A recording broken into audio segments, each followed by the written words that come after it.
What's good, everybody? It's Andrew coming back at you with another episode of the Jaguar podcast. And we're going to be talking about a bunch of things here in this episode. It's been a while, but we'll be talking about Doug Pederson being fired, Trent Baalke finally being fired, and then, of course, Liam Coen, former offensive coordinator for the Buccaneers, being hired for the Jaguars as head coach. So let's get into it. It's been a while, guys. I've been super busy. The Jaguar season has been not interesting and lackluster, and just being busy with work and family. I didn't really find a lot of motivation to do content on the same stuff because I feel like it was the same things I was saying every episode, right? Preaching to the choir. But, on that note, Pederson gets fired again for keeping, Press Taylor here in Jacksonville. Offense is one of the blandest I've ever seen in Jaguars history. It's like the definition of insanity, right? Doing the same thing twice and expecting different results. I think, Pederson did that and he got fired for it, and essentially got fired for the same thing he did in Philly, which was stupid. But, a decision had to be made, and I'm glad it was made. I think it's just time to part ways.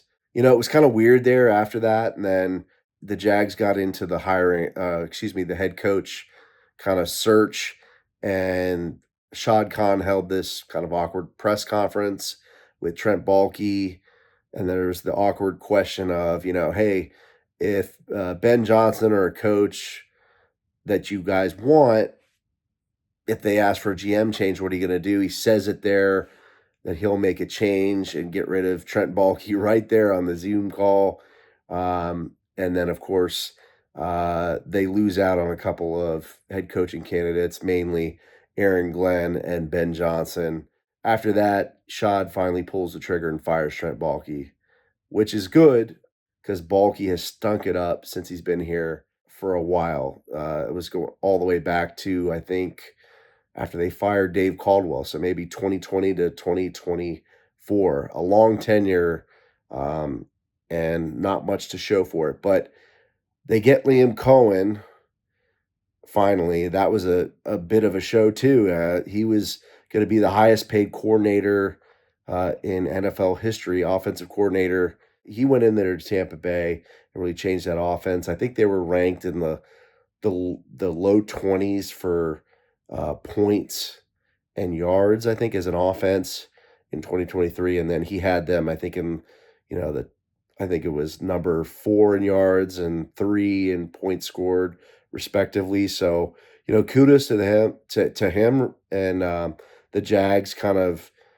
pulling the trigger on Trent Baalke and kind of saying, hey, we're going to stick to our guns here and give you the chance to have a fresh start and to, choose your GM and choose your staff. So I love it, man. I'm super psyched. That's why I'm wearing my, DT WD, Duval Till We Die, DTWD original skull cap here with the Jaguars, of the old school Jaguars logo. So shout out to them. Buy their gear. I'll put a link in the description. But super happy that we have Liam Coen. I hope he gets a good staff, gets a good defensive coordinator, gets a good GM in there, and I'll probably be doing some subsequent episodes on that. But just wanted to kind of share my thoughts on it. How do you guys feel about the changes? I mean, I'm glad Doug Pederson's, we've parted ways with him, and Baalke, who's been kind of a cancer to this organization. And hopefully we draft better with a new GM. I think there's light at the end of the tunnel for the Jaguars. I think Shad made a good decision here. You guys let me know how you feel. If you enjoy my content, my stuff, please subscribe, guys. I know, the majority of my views come from unsubscribed viewers. So, if you enjoy the content, hit that subscribe button. It's free. And like the video. Hope you guys are doing well. Go Jags. Duval. I'll see you next time.